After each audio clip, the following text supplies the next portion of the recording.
ఏమన్నా బాగుండారా? బాగున్నాం sir. ఎవరునా? Gadela Mallapuram sir. ఏం పేరు మీ పేరు? నా పేరు వెంకటరాములు. ఎట్లుంది ఇక్కడ మీ ప్రాంతంలో రాజకీయంగా పరిస్థితి?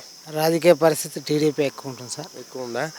ఇప్పుడు ఈ గవర్నమెంట్ అయితే వచ్చింది కాబట్టి మీ ప్రాంతంలో ఎట్లుంది అభివృద్ధి? ఏమి శూన్యం సార్ అభివృద్ధి, ఏమీ లేదు, శూన్యం. ఏమి ఎందుకని అసలు ఏం పడుచుకోవట్లేదు? సంక్షేమ పథకాలు అంటున్నారు, అభివృద్ధి అంటున్నారు, అన్నీ బాగా చేసామంటున్నారు. ఏం చేయలేదు సార్, ఏమి లేదు. ఏం నొక్కినాయి సార్, ఏమి లేదు. మీకు ఈ సంక్షేమ పథకాలు ఏం రావట్లేదు, ఒక్కటి కూడా రావట్లేదు సార్. ఈ వాలంటీర్ వ్యవస్థ మాత్రం వస్తున్నాయి, అది 3 సంవత్సరాలు వచ్చింది అంతే. 5 సంవత్సరాలు 3 సంవత్సరాలు వచ్చింది, అంతకుమించి ఏం లేదు. ఈ వాలంటీర్ వ్యవస్థ అనేది మీ ఇంటికాడికి వచ్చి మంచి చెడ్డాన్ని కనుక్కుంటున్నారు, ఏంది బాబాయ్ ఎట్టుంది ఏందనేది? ఏమీ లేదు సార్, ఏం లేదు. అసలు వేస్ట్, అది వాలంటీర్ వ్యవస్థనే వేస్ట్ అడిగితే. ఏమున్నాయి ప్రధానంగా మీకు సమస్యలు మీ గ్రామంలో? మా గ్రామంలో దిండుగా ఉన్నాయి సార్ సమస్యలు. ఏమేమి ఉన్నాయి? ఇక్కడ నీళ్ళు వచ్చేసారి నీళ్ళు ఇడలేదు విశ్వేశ్వరరెడ్డి గారు. పోయినసారి కేసు అక్కడ ఉండి నీళ్ళు ఇడిపించా. ఈయన ప్రభుత్వంలో నీళ్ళు ఇట్లే పోతున్నాయి సార్, నీళ్ళు లేదు రైతులకి. చాలా నష్టపోయినాం సార్ రైతులంతా, తీవ్రంగా నష్టపోయినారు. తీవ్రమైన ఘోరంగా నష్టపోయినాం. ఎట్లా ఈ లోటు భర్తీ కావాలంటే ఏం చేయాలా? టీడీపీనే గెలిపించుకోవాలి. గెలుస్తుందని నమ్మకం ఉందా? గ్యారంటీ. ఈసారి ఎంత మెజార్టీతో గెలిచారంటారు? మాకు 20 పైన ఉంటుంది సార్. మా నియోజకవర్గం రూపండి. ఎవరు అభ్యర్థి? పయావుల కేశవ్. 20,000 పైన ఉంటుంది సార్. పైన ఇప్పుడు కేసు లేకున్నా చేసినాడు, ఉన్నా చేసినాడు సార్. ఇప్పుడు లేకపోయినా చేస్తున్నాడు సార్. ఆయన లేకపోతే లేదు మాకు. దిండి చేసినాడు సార్. ఇప్పుడు ఉరవకొండ హాస్పిటల్ ఉండలేదా, హాస్పిటల్ చేసినాడా. కాలేజీలు ఉండలేదు, కాలేజీలు చేసినాడు. రోడ్లు ఉండలేదు, రోడ్లు వేయించినాడు. ఇంకేం సార్, ఇంకేం కావాలి సార్? నీళ్ళు దిండి నీళ్ళు ఉన్నాయి కదా సార్. మాకేం నీళ్ళు ఏం లోట్లేదు, నీళ్ళది ఏమి ఇబ్బంది. తాగినీళ్ళు వచ్చినాడు సార్. మా నియోజకవర్గం అంతా చెరువులన్నీ నింపి రైతులకి చాలా అభివృద్ధి చేసినాడు సార్. కేశవన్ ఉండేదాన్ని. ఈయన ఏం చేయలేదా విశ్వేశ్వరరెడ్డి? ఏం చేయలేదు సార్. ఇప్పుడు నువ్వు చెప్పినట్టు హాస్పిటల్ కట్టించడం కానీ, ఏదైనా కాలేజీలు స్కూల్ కట్టించడం కానీ, రోడ్లు వేయడం కానీ ఎట్లా? ఎక్కడ ఏమి లేదు సార్, అభివృద్ధి అనేది ఏం లేదు విశ్వేశ్వరరెడ్డి. మరి క్షేత్రస్థాయిలో చూస్తే జగన్ ప్రభుత్వం ఏదైతే ఉందో పైన నుంచి అసలు ఏ విధంగా అనిపించింది? మొత్తానికి సంతృప్తికరంగా అనిపించింది? అసంతృప్తే. రాబోయేది సార్ టీడీపీనా? TDP sir, 100% TDP. మాకు నీళ్ళు ఆంధ్ర నీళ్ళు వస్తుంది సార్. ఆంధ్ర నీళ్ళు వచ్చేవాటికి విశ్వేశ్వరరెడ్డి అడ్డుపడా. కేసు ఎత్తిస్తుండే విశ్వేశ్వరరెడ్డి అడ్డుపడి మాకు నీళ్ళు లేదు. నా పంట నాశనం అయిపోతుంది. ఒక్కొక్కరు ఎకరాకి 50,000 నీళ్ళు గుత్తులు నీళ్ళు కట్టుకుంటాం మేము. లాస్ట్ మాకు ఏడు అది వచ్చి కాళ్ళ మీద ఎత్తించడం వస్తుండే. కేసు వాళ్ళు ఎత్తించే వాళ్ళు అడ్డుపడేది సార్. ఇప్పుడు పంట పనితీరు బాగుండాలని చెప్పి రైతులకి సంబంధించి సబ్సిడీలు ఇవ్వాలి అది ఇది అంటున్నారు. ఏమైనా ఇచ్చినారా? మాకు సబ్సిడీ పడలేదు, ఏం పడలే, ఎటు లేదు. చూస్తే గవర్నమెంట్ ఇల్లు కట్టించుకుని 5 గంటలనే 50,000 లంచ్ ఇచ్చినాను. 50,000 డబ్బులు ఇచ్చినాక బిల్లు పెట్టినాను. నాకు 1 లక్ష రూపాయలు మిగిలినది 10 లక్షలు అప్పు చేసుకుంటాం. మళ్ళీ ఇంకా దుడ్లు వస్తాను పెట్టుకుంటే 50,000 లంచ్ పెట్టినాక బిల్లు పెట్టినాడు వాడు. మాకేం లాస్ట్. డ్రిప్ ఇరిగేషన్కి సంబంధించి సామాన్లు ఇచ్చినారు గతంలో, ఇప్పుడు ఏమైనా ఇస్తాను? నాకు ఏటు లేదు సార్, ఎటు దాని గవర్నమెంట్ మాకు అంత వేస్ట్. సరే, ఈ పనితీరు, ఈ 5 ఏళ్ల పనితీరు ఏ విధంగా అనిపించింది? ఈ సంక్షేమ పథకాలని, అభివృద్ధి అని ఏదేదో అన్నారు కదా, ఎట్లా అనిపిస్తుంది? మాకేం ఏటు రాలేదు సార్, ఎటు గవర్నమెంట్ సొమ్మే రాలే, ఏం రాలేదు. అభివృద్ధి పరంగా మీరేమంటారు? ఇక్కడ ఏం మా పరిపాలన ఏం చేయలేదు సార్. మాకే నష్టం అంతా, ఏది రూపాయి అధికం లేదు మాకు. ఎవరికి పెట్టాడో నాకు మాకు ఎట్లా సార్.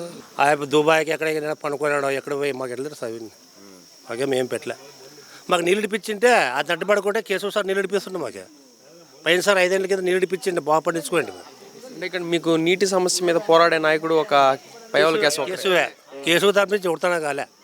పైన సార్ ఎట్లా బంద్ అయ్యాడా, కాళ్ళ మీద తినడుకొని రాత్రి ఒక నెల రోజులు కాళ్ళ మీద పనుకొని నీళ్ళు ఇడిపించాడు. మాకే అంతే పనుకొని రక్క పనుకొని ఇడిపించాడు. ఏం చేసినాడు సార్, మనకి ఏం చేస్తావు అది ఏమంటావు. చేసేవాళ్ళు కూడా అడ్డుపడ కేసు సార్ ధర్నా చేసినా కూడా అప్పుడు ఇన్ని లేదు. ఓకే, ఊరికే మమ్మల్ని అందరూ ఎత్తిపోయి గుబ్బులే పెట్టే వేస్ట్ సార్. మొత్తానికి ఈసారి ఏ విధంగా ఉంటాయి రాజకీయ పరిణామాలు? అట్లా చూస్తే విశ్వేశ్వరరెడ్డి ఇంట్లో అన్నదమ్ములు ఇద్దరు కూడా పోటీ చేస్తున్నారు రెండు పార్టీల నుంచి. ఆ ప్రభావం అనేది ఈసారి పయావుల కేసుకి ప్లస్ అంటారా, మైనస్ అంటారా? వాళ్ళు ఏం చేసినా మాకేం కేసులో గెలుస్తాడు. వాళ్ళు ఎంతమంది అని కొట్లాడినా మాకేం సంబంధం లేదు, కేసు వస్తాడు. తిరుగులేదా? తిరిగే లేదు ఇంకా అయిపోయా. మరి క్షేత్రస్థాయిలో పైన ఎవరు గెలిచారంటారు? టీడీపీ మొత్తం వస్తుంది, అంతే మాట్లాడలే. నమస్తే అన్న. నమస్తే. ఎట్లుంది మీ ప్రాంతంలో రాజకీయంగా పరిస్థితులు ఎట్లున్నాయి ప్రస్తుతానికి?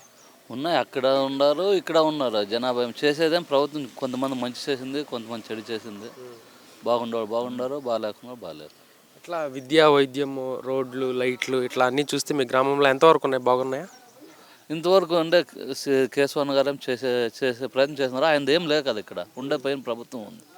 ఏంది ఉరవకల్లో ఎప్పుడు ఇది ఉరవకొండలో ఎప్పుడు కూడా కింద ఒకటి వస్తే పైన ఒకటి వచ్చింది అంటారు. 20 సంవత్సరాల నుంచి అదే పరిస్థితి ఉండదు. అన్నం చేసాక మొన్నే చేపిస్తున్నాడు, ఆయన ప్రభుత్వం లేకుండా కానీ చేపిస్తున్నాడు. ఈసారి తిరగ రాస్తారంటారా? పైన కింద ఒకటే ప్రభుత్వం వస్తుందా, లేకపోతే సేమ్ ఎప్పుడు వచ్చినట్టే? ఎప్పుడు అంతేనా, ఎప్పుడు ఒకటే వచ్చేది. ఈసారి ఎట్లా? ఈసారి ఇక్కడ ఏది వస్తుంది, పైన ఏది వచ్చేది అంటారు? ఈసారి కానీ కేసు వస్తారు అనుకుంటున్నారు. చేసాం ఇక్కడ కేశవన్ వస్తే ఇంకా పైన వైఎస్ఆర్సీపీ. అక్కడ కానీ బాబు రావచ్చు. 6 ఇది ఇచ్చినాడు కదా, 6 ప్యాక్ అని వస్తే రావచ్చు. అంటే ఈసారి చరిత్ర మళ్ళీ తిరగ రాస్తారంటారా? రాయొచ్చు, పైన కింద ఒకటే ప్రభుత్వం వస్తుంది. ఒకటే రావచ్చు. మొత్తానికి అభివృద్ధి అనే దాంట్లో ప్రత్యేకంగా ఇక్కడ మీ ప్రాంతంలో చూస్తే రైతుల పరంగా సబ్సిడీ ఏమైనా ఇచ్చినారా? ఇలా ఏం సబ్సిడీ ఏం అడగద్దు. ఇవి కొంతమంది రైతులు కానీ పిఎం వస్తున్నవి, రైతు భరోసా వస్తున్నాయి, రాని వాళ్ళు రావు. ఉండే పరిస్థితి అట్లా. ఆర్బీకే రైతు భరోసా కేంద్రాలు ఏవైతే ఉన్నాయో వాటి పనితీరు ఎట్లా ఉంది ప్రస్తుతానికి? పనితీరు సరిగ్గా ఏం పంట వచ్చారు ఇక్కడ ఎక్కువగా? మిరప, ఎండుమిర్చి. ఇప్పుడు సాగునీరు అంతా ఉందా? ఉంది. సాగునీరు అంటే అది నవంబర్కే బంద్ అయినా కదా, ఉన్నా కానీ తుంగభద్ర ఉన్న హెచ్ఎల్సి బంద్ అయిపోయినవి. కొంతమంది డబ్బులు పెట్టి నీళ్ళు కొట్టుకున్నారు. ప్రస్తుతానికి ఇంకా మీకు పైనుంచి ఏమైనా ప్రాజెక్టులు ఏమన్నా ఉన్నాయా? వాటర్ ఇక్కడ రిసోర్సెస్ రావడం? ఊర్లో తాగడానికి కుళాయి నీళ్ళు సరిగ్గా సప్లై లేదు. ఉండేది ఒక ట్యాంక్ ఉంది, సరిగ్గా నీళ్ళు రావడం లేదు. మాకైతే ఒక 6 నెలలు 8 నెలలు అయింది, దగ్గర నీళ్ళే లేవు. కుళాయి నీళ్ళు భారీ ఇబ్బంది ఉంది. చెప్పినారా మీ సమస్యని ఇక్కడ మీ ప్రాంత ఎమ్మెల్యే అభ్యర్థికి? ఇది వచ్చినారు, చేస్తామన్నారు. ప్రతిసారి ఓట్ల ముందు అడుగుతారు, చేస్తామంటారు. ఓట్లు వేసినాక ఎవరి దారి వాళ్ళదే. అదే కొద్ది గొప్ప చేసేది ఇక్కడ పయోల కేశవ్ గారా? ఇప్పుడు ఆయన ఇప్పుడు పైన లేదు కాబట్టి ఆయన మనముగానే ఏం మాట్లాడే రావడం లేదు. అయితే పైన ఎవరైతే ఉంటారో ఇంకా వాళ్ళదే అంత అధికారం. అయితే రాబోయే రోజుల్లో పైన ఎవరు గెలిచారంటారు ఈసారి మీ నమ్మకం? అయితే మా నమ్మకం ఎవరు వచ్చినా మాకు 2 రైతులు మంచి చేస్తే అదే చాలు. ఎవరన్నా రాని మంచి చేస్తే చాలు. ఇక్కడ మీకు చేసేది అయితే పయోల కేశవ్ గారు కొద్ది గొప్ప. ఆయన గెలిస్తే ఇన్ కేసు ఎంత మెజార్టీతో గెలిచేదానికి అవకాశం ఉందండి? అది తెలదన్న, మనకు ఎక్కువ దాని గురించి ఏం లేదు.